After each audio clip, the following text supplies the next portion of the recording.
Një javë intensive diplomacie në Pekin ka vendosur Kinën në qendër të vëmendjes globale, pasi presidenti Xi Jinping priti brenda pak ditësh si presidenti amerikan Donald Trump, ashtu edhe presidentin rus Vladimir Putin. Sipas analistëve, ky koordinim i vizitave të liderëve më të fuqishëm botëror nuk është rastësi, por një strategji e kujdesshme diplomatike e Pekinit për të forcuar imazhin e tij ndërkombëtar. Analisti Graham Smith nga Universiteti Kombëtar Australian e përshkroi situatën si një lëvizje të guximshme diplomatike, duke thënë se Kina po e shfrytëzon maksimalisht vëmendjen globale. Trump praktikisht është vendosur mes dy takimesh të mëdha. Kina po e shijon këtë moment dhe po e përdor për imazhin e saj, thot Smith.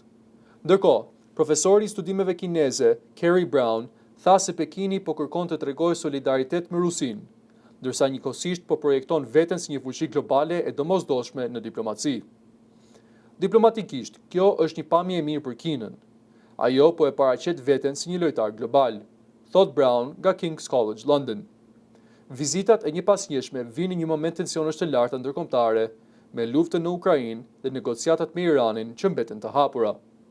Analistët thonë se Kina po përpiqet të pozicionohet si një qendër stabiliteti global, duke forcuar marrëdhëniet si me SBA-n, ashtu edhe me Rusinë, në një periudhë kur rivalitetet mes fuqive të mëdha po thellohen.